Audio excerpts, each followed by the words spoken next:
Baik, Bismillahirrahmanirrahim. Assalamualaikum warahmatullahi wabarakatuh. Ya, baik, mas-mas sekalian. Materi hari ini adalah tentang famili eh, untuk vegetasi mangrove ya. Jadi, izinkan saya share screen dulu.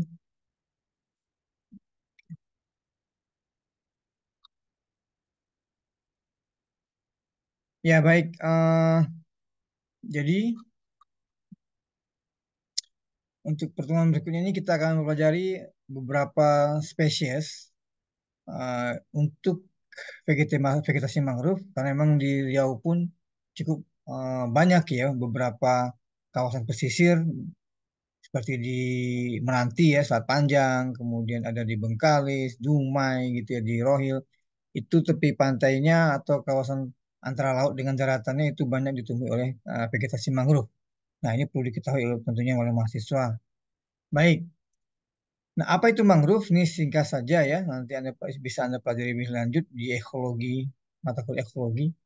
Beberapa ilmuwan ya menyatakan bahwa mangrove adalah tumbuhan yang intinya dia terdapat di daerah pasang surut ya maupun sebagai komunitas. Nah, kawasan ini bisa dua. Jadi, seperti pada gambar yang Anda lihat ini, ada kawasan yang memang eh, terus berair ya, kawasan pesisir atau kemudian dia mengalami kawasan yang memang pasang surut. Jadi suatu saat dia akan pasang ada airnya dan kemudian surut tidak ada airnya. Ya seperti itu. Tapi intinya dia mengalami pasang pasang surut. Ya itu mangrove. Dan selalu biasanya ada di tepi-tepi atau pertemuan antara laut dengan daratan. Ya. Eh, Definisi lain nanti Anda bisa baca juga ya karena yang jelas juga ada beberapa misalnya yang memiliki pada daunnya kandungan garam ya seperti itu.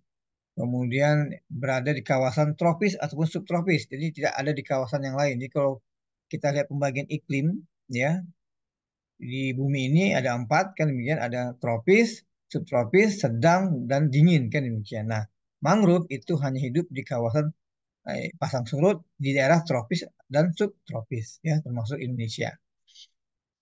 Nah, mangrove ini memiliki karakteristik yang sangat khas, ya sangat khas sekali dan sangat mudah untuk dikenali dibandingkan dengan vegetasi-vegetasi yang ada di daratan, terutama di kawasan gambut misalnya, ya atau tanah mineral.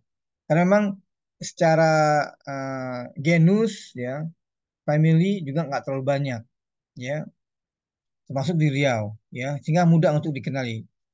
Kemudian juga mudah dikenali karena karakteristik mangrove ini terutama pada bentuk buahnya, ya sangat khas. Kemudian kalau kita pegang daunnya nanti biasanya ada beberapa jenis yang memang mengeluarkan kristal garam, ya. Dan paling khas lagi adalah sistem perakarannya, ya. Nanti kita satu-satu ya. Nah ini contohnya adalah daun ya pada uh, famili yang ada pada mangrove yang mengeluarkan kelenjar atau kristal-kristal garam, ya. Kemudian ini sistem perakarannya yang khas, ya. Nih, jadi ada 5 sistem perakaran, bentuk perakaran pada mangrove, mulai dari akar pasak, ini ya akar pasak ini jadi seperti pasak atau disebut juga dengan pensil, ya bahasa ilmiah pneumatophore, ya. Ini biasanya pada jenis nanti Avicennia, Soneratia gitu ya, api-api disebutnya. Kemudian akar lutut, ya ini akar lutut biasanya pada Brugurea, ya pedada gitu, ya seperti lutut ini kan bentuknya seperti lutut. Ini khas sekali. Dan akar tunjang atau steel root, ya ini terutama pada bakau mungkin ini yang paling sering kita temui ya. Nah, ada akar lutut, ya ada akar papan juga dan ada akar gantung, ya ini 5 ciri khas dari mangrove, 5 akar bentuknya. Kemudian juga mangrove punya ciri khas zonasi, ya jadi kalau Anda misal menuju ke kawasan mangrove itu Anda mungkin akan menemukan beberapa zonasi, ya. Dan eh, biasanya diawali dengan zonasi pada jenis api-api. Yang maksud dengan zona api-api biasanya pada Avicennia dan Soneratia. Kemudian diikuti zona bakau atau rhizopora.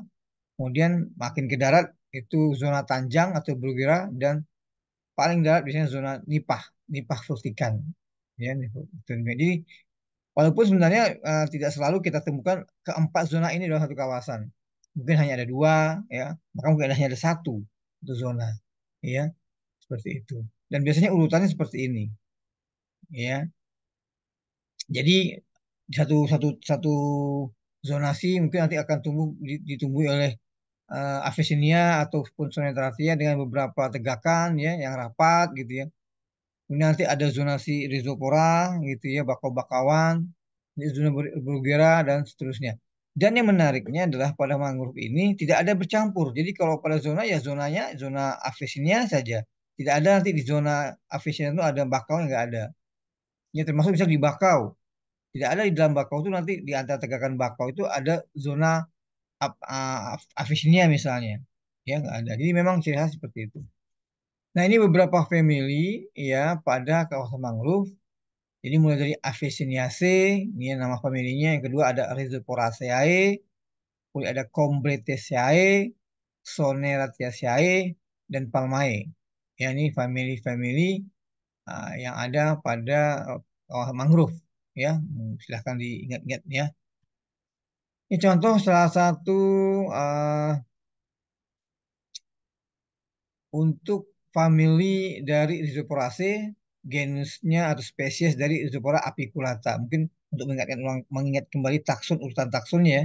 Kingdomnya Plantae, divisinya Magnoliophyta, kelasnya Magnoliopsida, ordonya Myrtales, familinya Rhizoporaceae, genusnya Rhizopora, dan spesiesnya Rhizopora apiculata atau bakau minyak, ya. Kalau di Riau disebutnya dengan bakau minyak, ya, seperti itu.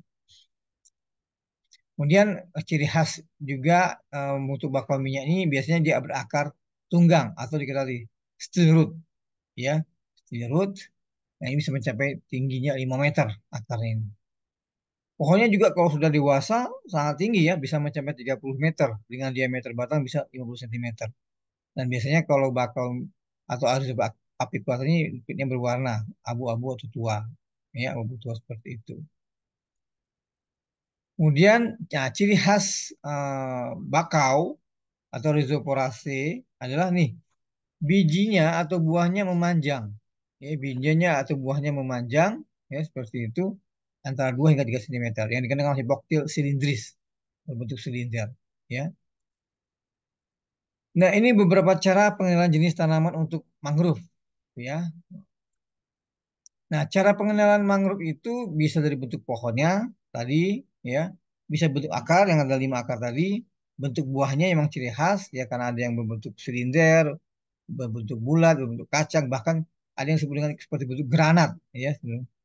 Kemudian ada bentuk susunan daun, rangkaian bunga, dan tempat habitat, tempat tumbuh. Nah, ini secara pengenalan jenis dari mangrove, ya. Untuk habitus, ya, perawakan itu bisa ada yang pohon, ya, lebih dari 5 meter, ada yang hanya kurang dari 5 meter, semak, ya, ataupun perdu gitu, ya. Ada yang liana, ada yang paku-pakuan, ada yang herba rumput, ya, seperti itu. Nah, di bentuk akar tadi sudah saya jelaskan, ya, ada akar tunjang, serut, akar pensil tadi, ya, pasak, akar lutut, ya, nirut, akar papan, dan banir, ya, seperti itu. Untuk bentuk daun dan susunan daun sama, hampir sama, ya. Jadi ada yang daun tunggal, ada yang majemuk, ya. Ada yang bersilangan, ada yang berseling, ya, seperti itu. Bentuk daunnya ada yang lancip ujungnya, ya, ada yang elip dan seterusnya. Ini hampir sama dengan daun-daun yang lain, ya. Seperti itu. Cuma nanti ciri khas adalah pada daun biasanya akan mengeluarkan kristal garam tadi, ya, seperti itu. Nah, ini hampir sama, ya. Ah, nah, ini ciri khas bentuk buah yang khas di mangrove, ya. Ini yang memanjang ini tadi saya bilang bakau ini bentuknya silinder disebutnya, ya, bijinya memanjang gitu, ya, 2-3 cm, nanti menancap gitu kalau di tanah mangrove-nya. Ini bulat gitu, ya, atau seperti kacang-kacangan, ya, seperti itu. Nah, ini seperti kacangnya, bahkan ada yang bentuk seperti granat. Nah, kita lihat, ya, bentuknya besar. Nah, ini contohnya adalah Silocarpus granatum, ya, karena bentuk seperti besar buahnya ke granat. Kalau ini yang silinders tadi, ya, silinders, ini bakau-bakau, ya. Ini ada yang sengatia dan seterusnya. Nah, biasanya untuk genus Rhizopora, ciri khasnya adalah akar tunjang. dengan buah silinder. Kemudian Bruguera itu akarnya lutut, buahnya silinder juga. Soneratia buahnya seperti apel tapi akarnya nafas. Ya, akar pasak tadi, ya akar pasak tadi. Kemudian Avicennia juga demikian, akar napas atau akar pasak tadi seperti pensil tadi, ya. Nah, tapi buah seperti kacang. Kemudian ada seriop, ya, akar lutut, dan ada Silocarpus. Ya, ini bahannya sebut yang saya bilang tadi Silocarpus, ada yang spesiesnya Silocarpus granatum. Ini memang buahnya seperti bola besar, ya, seperti granat, maksudnya granatum. Akarnya biasanya papan atau banir. Dan Aegisiras buahnya seperti cabai-cabai kecil, ya. Nah, ini contoh beberapa genus pada Rhizopora. Jadi ada, kalau kita lihat beberapa spesies pada genus Rhizopora ini ada Rhizopora mucronata atau bahasa lokalnya bakau hitam, ya. Ada Rhizopora stylosa atau bahasa lokalnya ada disebut dengan bakau totol, bakau merah, bakau kecil atau bakau akar jangkungan. Dan Rhizopora apiculata, ada yang punya bakau bahasa daerahnya ada bakau laki disebutnya, bakau minyak atau bakau akik. Ya, nah di Dumai, di Selat Panjang, Meranti, ya masuk di Bengkalis juga banyak nih Rhizopora apiculata, ya seperti itu. Nah, yang paling gampang membedakan ketiga spesies inilah dari bunganya.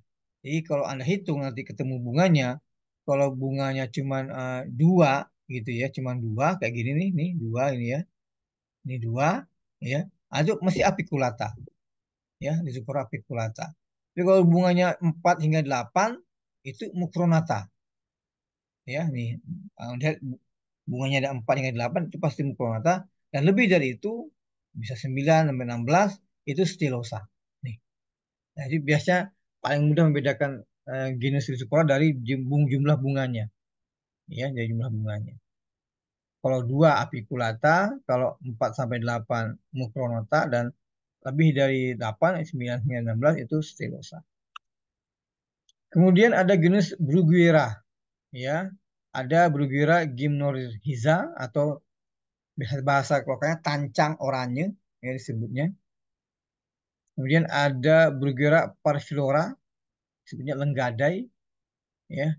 Dan ada juga Bruguiera cylindrica, lenggadai bilik. Ini juga enak untuk memudahkan dilihat dari jumlah bunganya, ya. Kalau satu bunganya itu Bruguiera gymnorrhiza, kalau tiga itu silindrika, dan lebih dari tiga, tiga hingga empat parviflora, ya seperti itu. Kemudian dari genus Cheriops, ya ada contohnya ada Cheriops tagal dan Cheriops decandra, ya. Juga dibedakan dari bentuk buah.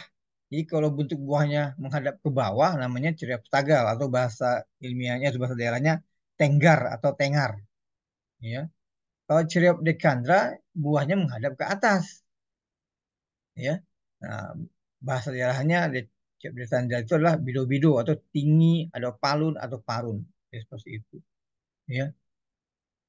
Ini contohnya yang kalau dia warna merah juga itu cerap di kandra, tapi kalau kuning, nah itu namanya tangal, ya, cerap tagal. Kemudian ada jenis dari Candelia candel, ya, itu maksud disebut dengan pisang-pisang atau perut-perut, ya. Nah, ini akarnya banir, ya seperti itu. Kemudian genus Soneratia. Ini ada Soneratia alba atau bahasa daerahnya perepat atau pidada putih, pedadah nih yang gambar di atas ini, ya. Putih bunganya, ya. Ini ada Soneratia caesolaris atau pedada merah. Nah, buahnya ada warna merah yang, ya, buahnya merah-merah atau perapat merah atau gogem bahasa ini ya, seperti itu. Kemudian genus Avicennia atau api-api, paling gampang nyebutnya api-api yang akar pasak tadi, ya. Ada Avicennia marina disebut dengan api-api, ada Avicennia alba yang disebut dengan api-api hitam, dan ada Avicennia lanata disebut api-api bulu, ya, karena daunnya mungkin berbulu, ya seperti itu. Kemudian ada genus Xylarpus atau bahasa daerahnya nyirih atau nyiri gitu, ya. Ada Xylarpus granatum, nah ini buahnya besar, bulat, ya besar seperti granat, maksudnya granatum. Dan ada Xylocarpus moluccensis atau nyirih gundik, ya. Kemudian ada genus dari Aegiseras, ada Aegiseras Corynrhacatum dan Aegera floridum. Dan terakhir ada namanya waru. Jadi ada beberapa tanaman yang sebenarnya bukan masuk dari mangrove ya, tapi dia berasosiasi dengan tanaman-tanaman mangrove ya, kayak nipah, Fritika termasuk waru. Ya, kalau Anda mungkin pernah lihat daun-daunnya seperti ini ya, seperti jantung atau jantung seperti ini ya. Nah, itu ada waru laut dan ada waru saja. Hibiscus tilaceus waru ya. Kalau permukaan daunnya berbulu kasar. Kalau di halus namanya Taspesia populnea. Ya. Oke, mungkin itu ya yang bisa saya sampaikan terkait famili untuk vegetasi mangrove. Semoga bermanfaat. Terima kasih. Silahkan dipelajari. Assalamualaikum warahmatullahi wabarakatuh.